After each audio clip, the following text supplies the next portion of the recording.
Mbak Nurul masih tersambung ya? Oke, Mbak Masih, Nurul. Mas.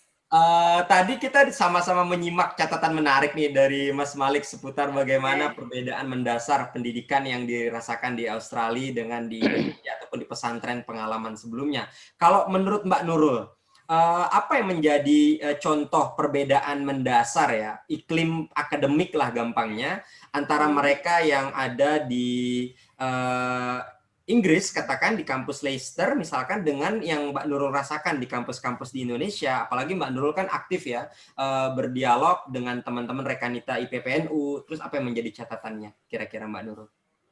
Oke, mungkin perbedaan sistem dan juga lingkungan belajar di sana. Nah, kalau misalnya ditanya seperti itu, tentu banyak sekali perbedaan begitu ya Mas Dito ya, dari mulai sistem pendidikan, kemudian fasilitas pendidikan, dan juga supporting sistem pendidikan. Nah, ini yang paling penting adalah terakhir, supporting sistem pendidikan. Supporting sistem pendidikan itu bisa berupa person, bisa berupa teman-teman satu perjuangan maupun dosen dan lain-lain, dan juga fasilitas yang disediakan.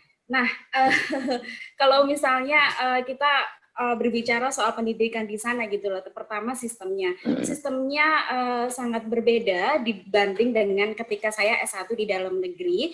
Ini bisa dicatat buat teman-teman semua juga ya yang ingin belajar ke luar negeri, bahwasanya sistem di luar negeri itu mostly saya kira di Eropa maupun di Australia saya kira sama ya. Jadi setiap subjek itu terdapat 2 sistem mata kuliah gitu ya. Mungkin kayaknya di Mas Dito di Belanda juga seperti itu, jadi ada kelas lecture, ada kelas seminar gitu. Kalau misal master ya, untuk PhD saya belum tahu, mohon izin Mas Malik, belum mohon doanya. Jadi kapan rencananya Mbak Nurul PhD ini?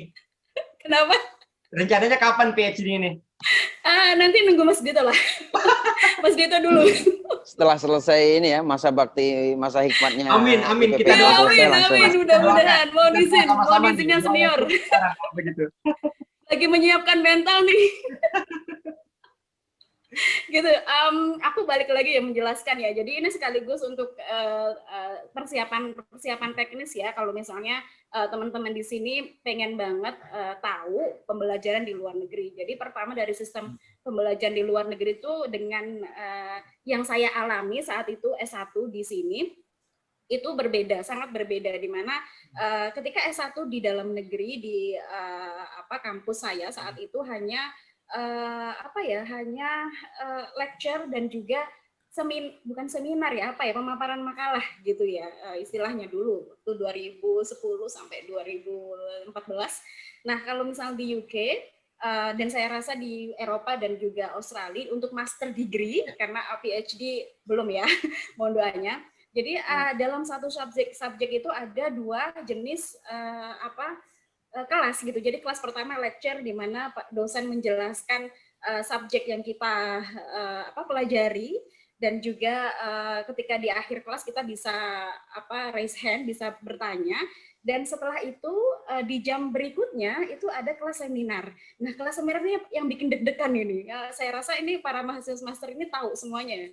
Yang bikin deg-degannya itu karena nanti di kelas seminar itu kita akan ditodong pertanyaan oleh para dosen. Jadi kita dikumpulkan di berbagai satu kelas misalnya let's say ada 50 orang dibagi 3 sampai 5 sampai 10 kelompok misalnya untuk membahas isu-isu tertentu. Nah, di sini kita istilahnya itu perbendaharaan buku-buku kita itu dipertanyakan gitu. Jadi sebelum masuk kelas itu harus benar-benar siap tempur. Nah, kenapa saya bilang siap tempur? Karena di dalam kelas itu tidak hanya mahasiswa dalam, misalnya yang mahasiswa dalam beberapa negara saja, tapi di seluruh negara, karena itu kelas internasional ya. Dan di situ yang lebih memberatkan lagi, kita ini sebagai representatif negara kita masing-masing. Nah, berat banget tuh. Nah, kalau misalnya nih ada diskusi yang kita tidak bisa urun opini atau urun argumentasi, itu kayak saya nggak tahu ya apa saya merasa baper apa gimana, tapi kadang itu merasa kayak saya bawa bahasa Indonesia loh, kok saya tidak bisa memberikan argumentasi dan juga aktif di dalam kelas gitu. Itu yang membuat saya stres Mas Dito di awal-awal. Karena pertama language kita bukan language bahasa Inggris, jadi second language di Indonesia.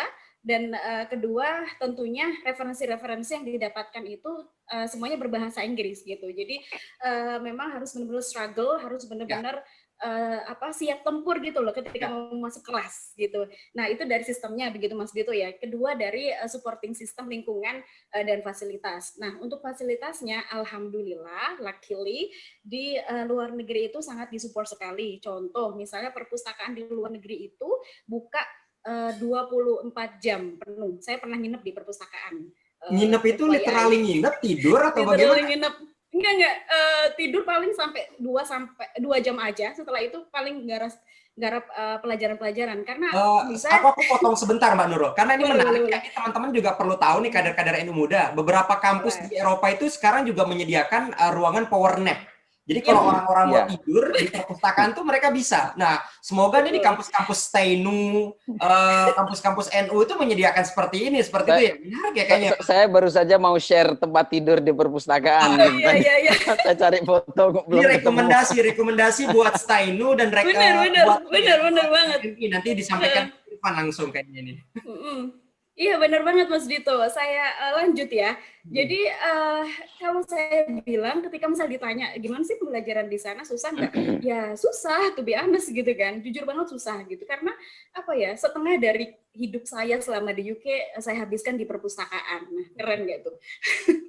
Karena memang ketika kita masuk dan tidak ada referensi bacaan apa-apa, itu kita benar-benar kayak orang yang sangat bodoh. Karena apa? Karena teman-teman yang di lingkungan kelas itu semuanya aktif gitu. Jadi kayak secara tidak langsung mau nggak mau kita juga harus aktif. Dan beruntungnya lagi dosen-dosen di sana itu sangat suportif begitu. Jadi kalau misalnya kita mengungkapkan pendapat dan lain-lain, walaupun itu salah, itu mereka akan tetap mengapresiasi gitu.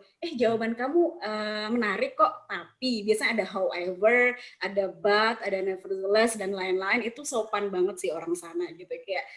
Kayak support kita banget gitu loh, nggak menjatuhkan bahwasanya kita itu jawaban kita salah, enggak gitu. Dan lagi soal lingkungan kampus yang sangat mendukung untuk belajar. Jadi kayak kita di sana itu sangat semangat banget sih untuk belajar. Jadi gap antara dosen dan juga antara mahasiswa ini tidak gede banget gitu, nggak istilahnya tuh kayak aku sama dosenku itu sangat kayak bisa jadi teman aktif, teman-teman aja gitu ketika bimbingan dan lain-lain, kita sapa-sapaan, kita kadang nongkrong bareng dan lain-lain gitu. Jadi kayak yang harus diperbaiki mungkin ya jadi catatan adalah gap antara pendidik dan juga yang dididik ya, tenaga pendidiknya. Jadi jangan menciptakan gap yang sangat besar gitu, karena kita sebagai pencari ilmu itu juga butuh untuk diapresiasi, butuh untuk diajak rembuk, dan butuh untuk dihargai sih itu. Jadi itu yang bisa mensupport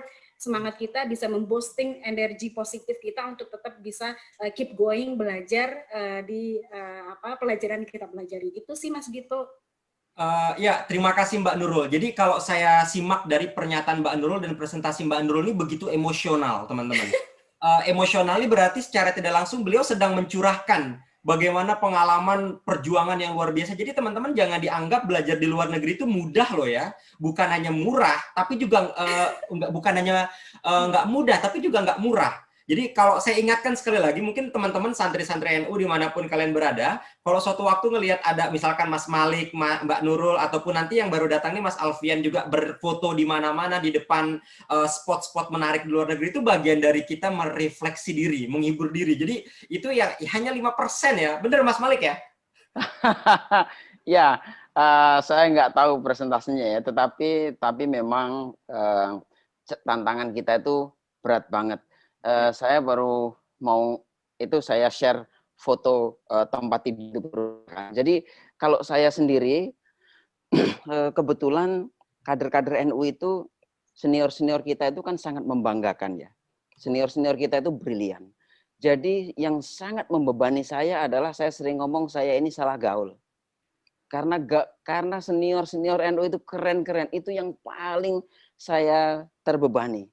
Kalau saya pulang dari Australia nanti karya saya kayak apa, gimana, itu terus membebani. Selain itu sebagai penerima beasiswa itu Iya. Membawa saya uang ini rakyat ya bahasanya ya, Mas. begini, saya kan orangnya sombong dan saya sering kali bilang sekolah di luar negeri cuma gitu doang gitu ke orang lain gitu. Iya. Dulu saya sering ngomong gitu ke orang lain. Sekarang saya merasa saya kepikiran kalau saya digituin orang gimana gitu kan. Iya. Nah, itu beban, tetapi saya rasa kita husnudon aja lah, itu nggak ada apa-apanya dibanding dengan kesempatan besar. Ya. Tapi yang menurut saya penting untuk dicermati adalah, kok suara saya agak kabur-kabur nggak? Enggak, enak. Oke. Yang lebih menjadi perhatian adalah sebenarnya soal sharing perhatian. Kan kalau zaman dulu ketika eranya belum disruption itu kan perhatian kita ke NU, ke Indonesia gitu ya. Lalu kalau kita being a global citizen kan perhatian kita mesti kita share. Nah, Ya. repotnya ketika ada konflik kepentingan global dengan kepentingan nasional dan kepentingan NU. Itu menurut saya challenging banget. Sekarang contoh paling sederhana nulis status Facebook saja. Ketika saya mau menulis status Facebook seperti apa yang ingin saya tulis? Ya. Kalau saya menghargai minoritas, membela minoritas misalnya yang distigma negatif oleh komunitas, sedangkan saya juga berteman dengan orang-orang di mana-mana yang mungkin tidak terpapar dengan perbedaan, saya akan dinilai sangat jauh meninggalkan pesantren. Wah, kamu sekarang sudah jauh meninggalkan salafun solih. Mungkin orang mengatakan begitu. Tetapi kalau saya sangat lokal gitu, misalnya teman-teman saya di luar sana akan mengatakan, come on Malik, we need like an information, a broad information or something, lalalala. Sebagai orang yang tinggal di Indonesia, apalagi saya kemarin work from home dari Bali, karena orang tua saya di Bali, bukan ahai-ahai bermewah-mewah ya, kan orang tua saya di Bali. Orang-orang kan pingin tahu real Bali itu kayak apa. Nah, lalu saya posting lah Bali. Maka pesantren, oh Malik, kok kamu Facebooknya gitu. Bayangin, cara berfacebook saja kita Hati-hati ya, Mas ya. kan harus hati-hati. Untung saya orangnya agak cuek, jadi ya hati-hati, tetapi nggak sampai membuat diri saya menderita gitu. Oke, terima kasih Mas Malik. Ini catatan menarik yang juga sebenarnya akan terus kita follow up. Saya jadi bersyukur ya, karena dalam artian ini benar-benar menjadi refleksi NU muda ya dari lintas benua. Sebelum nanti saya move ke Ustadz Alfian ini sudah hadir di tengah-tengah kita. Kalau tadi ada utara, ada selatan. Nanti kita akan juga simak pemaparan dari Maroko. Kalau Maroko itu sebenarnya ini manzilatain dia tuh sebenarnya juga ya. Eropa dekat, terus juga mau ke Afrika oke, mau juga sering dibilang Timur Tengah juga sering gitu. Tapi karena ini juga sistemnya adalah talk show, saya pastikan teman-teman kalau ada yang ingin ditanyakan bisa langsung tulis di kolom chat untuk nantinya kita langsung bacakan.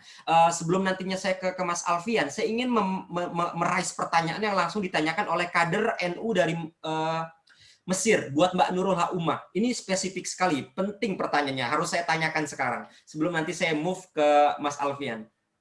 Jadi gini Mbak Umah, ini ada pertanyaan titipan dari Nailul Wirdah, beliau merupakan kader Lapesdam PCNU Mesir.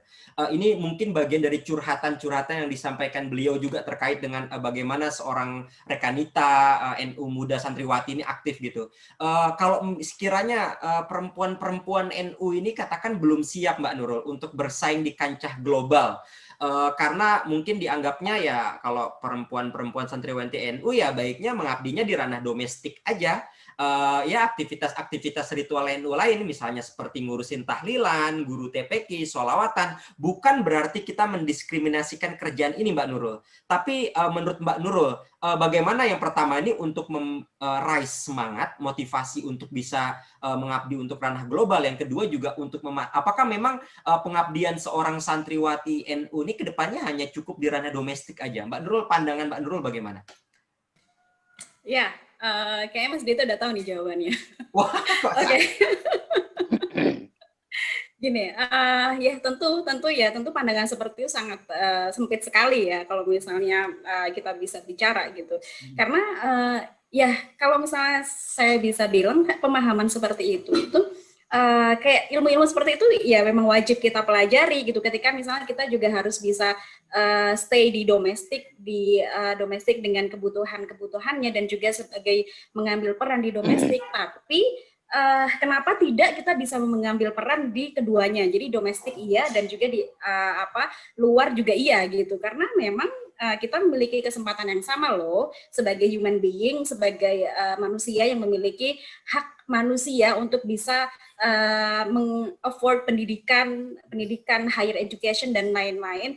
Ya kita semuanya memiliki kesempatan itu gitu. Jangan hanya mempersempit pengetahuan dan kita bisa mengambil peran itu hanya di ruang domestik. Kalau bisa ngambil dua, kenapa tidak gitu? Kenapa harus fokus di satu saja gitu? Toh kita bisa memilikinya, kita bisa afford-nya, bisa meng-afford keduanya begitu. Dan hari ini tentu di dunia yang sudah sangat mengglobal ini, kesempatan-kesempatan itu banyak sekali kita dapatkan gitu. Jadi untuk misalnya contoh konkretnya kesempatan untuk belajar di luar negeri misalnya, sekarang udah banyak banget loh penyedia beasiswa yang menyediakan pembiayaan dan lain-lain. Nah ini harusnya kita bisa afford gitu, harusnya kita bisa bisa 100% untuk berpartisipasi begitu. Jadi karena apa? Karena nanti wanita ini akan menjadi madrasatul ula untuk anak-anaknya gitu. Jadi harus memiliki pemahaman yang luas begitu sih kalau aku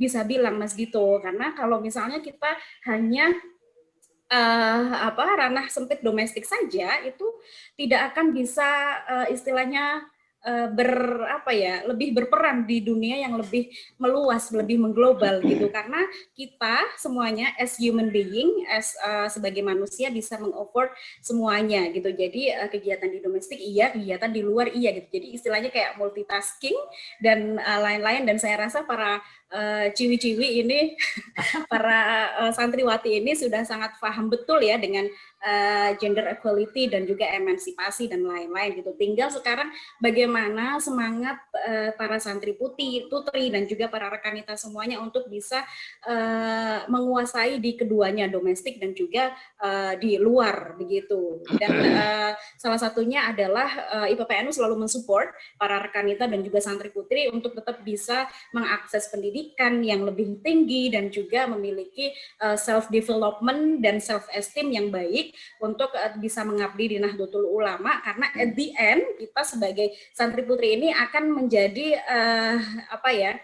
akan menjadi pribadi yang bisa memperkokoh Nahdlatul Ulama ke depan begitu. Jadi di PPNU juga mempersiapkan para tunas-tunas muda NU ini untuk bisa berkontribusi, yaitu dengan memiliki kapasitas diri yang lebih baik di kalangan domestik maupun di luar begitu Mas Dito. Terima kasih, ini catatan menarik Mbak Nurul, langsung di komen sama Mbak Nelwirdah kayaknya tuh, aktivis iya katanya juga, terus juga aktivitas iya, belajar iya, ngaji iya ya, semoga itu bisa terlaksana.